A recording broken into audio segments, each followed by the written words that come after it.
ఈ రోజుల్లో పెద్ద సమస్య, చాలా మంది చాలా నిరుత్సాహంతో ఉన్నారు, ఏం తోచగా. ఎందుకంటే ఏప్రిల్లో గొడవలు లేవు,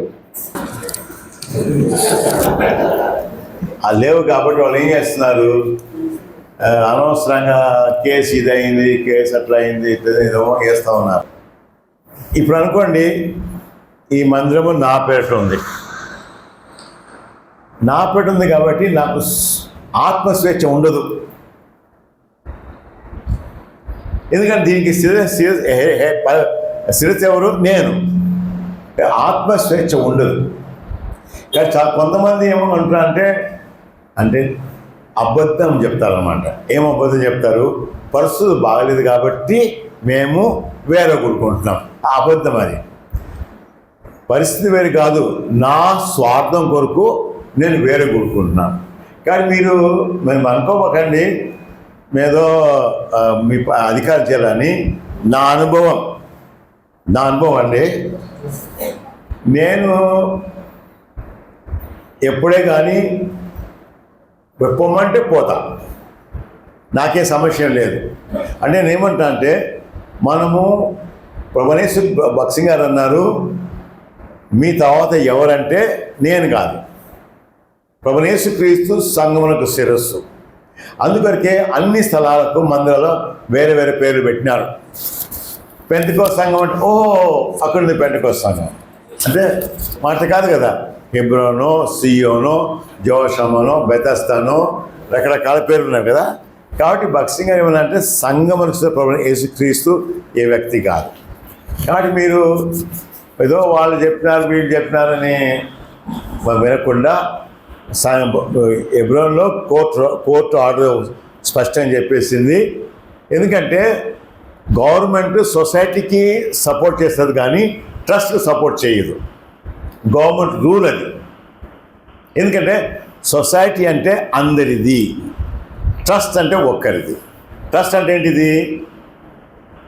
సేవకుని కానీ సంఘ పెద్దలు కానీ విశ్వాసులు కానీ హక్కు లేదు, అది ట్రస్ట్.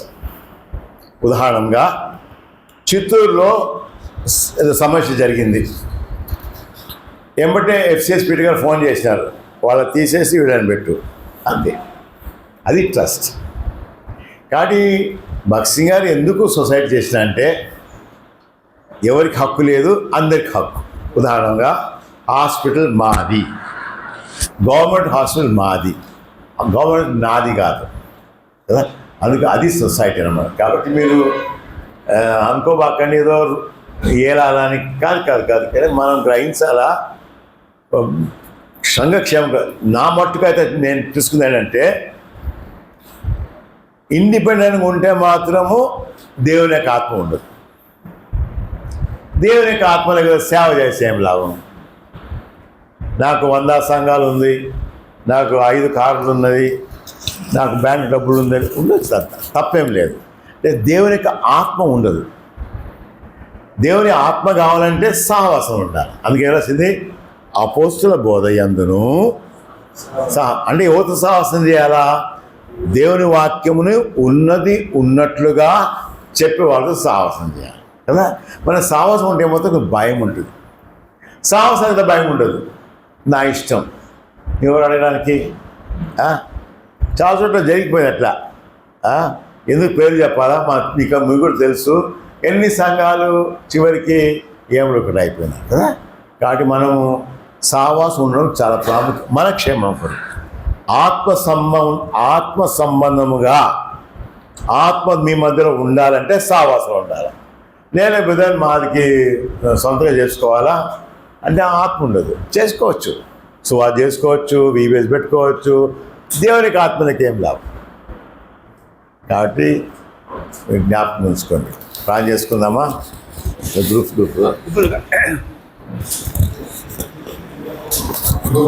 ఈ విషయంలో ప్రార్థన చేయండి. ప్రార్థన చేసుకుంటారు.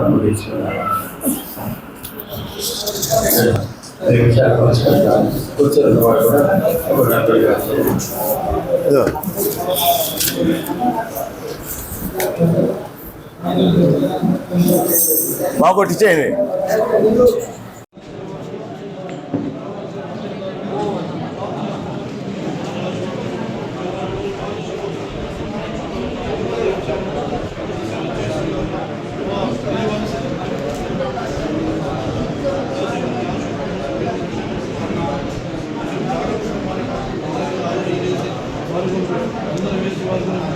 చేసుకుంటున్నాం. దాసు మీరు వినందులుగా వినపరచు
ఫలింపచేయండి. ఒంటరిగా ఇస్తున్నాడు ఆయన.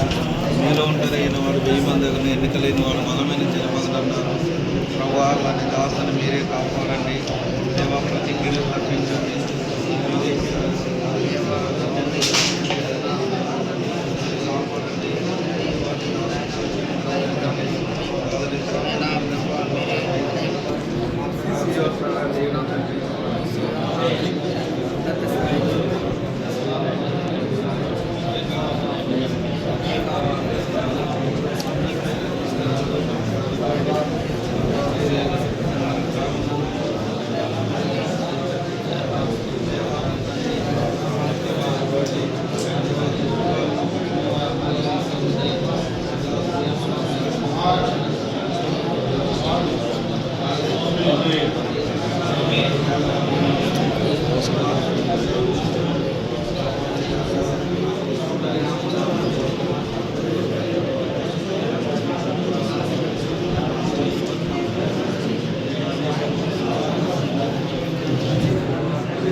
కొంచెం ప్రభా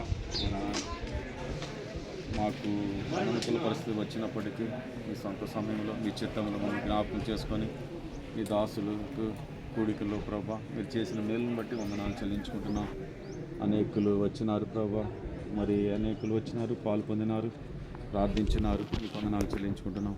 ఈ ఊరు వారు వల్లభరము కొండలపైన ప్రభు చూపిన దర్శనమందు పల్లవరము కొండలపైన పరలోక సంగ దర్శనము పల్లవరము కొండలపైన పరలోక సంగ దర్శనము తొలి ప్రేమ కలిగి అందరము బలి అయిన క్రీస్తును ప్రకటించి తొలి ప్రేమ కలిగి అందరము బలి అయిన క్రీస్తును ప్రకటించి మారాను పోలిన శ్రమలున్న